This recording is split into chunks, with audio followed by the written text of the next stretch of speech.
Hi guys, and welcome to my Christmas special. So, I know it's very difficult to visit parents or grandparents during this COVID-19 pandemic, so I've decided to share a menu with you that's perfect for you on your own or with you and your partner, and it's absolutely delicious. Let's go! And I'm gonna start this dinner off with making the sauce.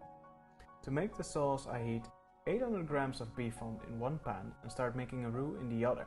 To make the roux, I melt 35 grams of butter, and once melted I start adding 35 grams of sifted flour in small bits.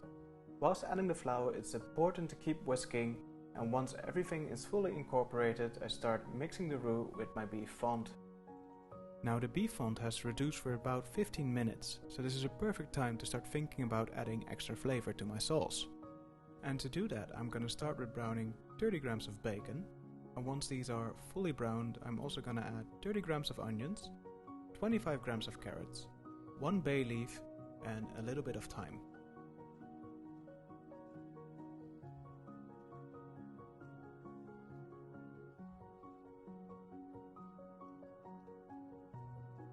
And it is important to caramelize and brown these as well, because the more caramelized and brown these are, the most flavor they yield before I add them to my sauce.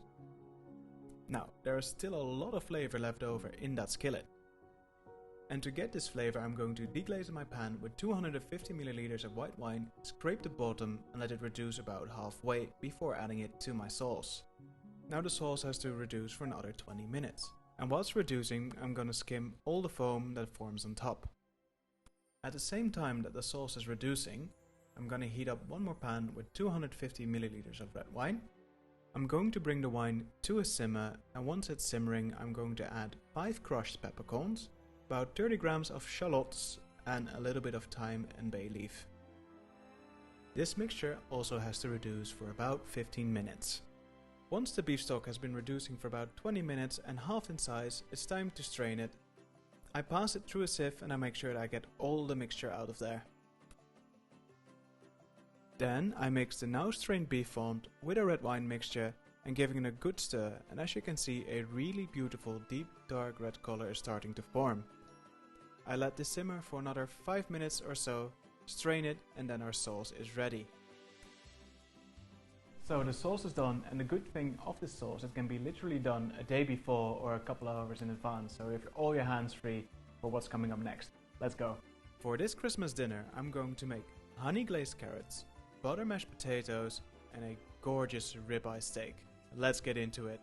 And I'm gonna start with boiling my potatoes. And while the potatoes are boiling away, I'm also gonna melt 75 grams of butter for my honey glazed carrots. Hey, I didn't say this was a healthy meal. Once the butter is fully melted, I'm gonna add a fresh twig of thyme, crush some garlic, and also add that to the pan and give it a nice swirl.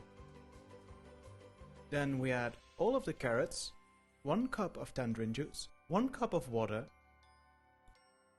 and about 100 milliliters of honey. Then we're gonna set this aside on my other stove and let it simmer for at least 35 minutes. Once the potatoes are cooked, it's time to skin them while they're still hot. As you can see, I'm struggling quite a bit, but once you have skinned them all, it's time to run them through a potato ricer. Once they're all nicely squashed in the pan, I'm going to add butter. I'm going to add about 100 grams of butter, which are all diced and one by one at the time. Once the butter is fully incorporated, I'm going to add my milk. I'm gonna do this with little amounts of milk at a time and keep stirring and look for the right consistency that I want. If you add too much, it's going to be very runny and you're gonna have potato soup, so do this very slowly. Once the potato mash has the right consistency that I want, I'm gonna pass it through a sieve for the final touch. This is going to get rid of all the grainy textures left in the potato mash and it's gonna make it heavenly. And last but not least, it's time for the ribeye steak. There are a couple of rules while making a steak. First, before you add it to the pan, make sure the steak is room temperature. This will allow the steak to cook more evenly and more quickly, so you don't have to have it too long in the pan and you might overcook it. Secondly, make sure your steak is seasoned generously.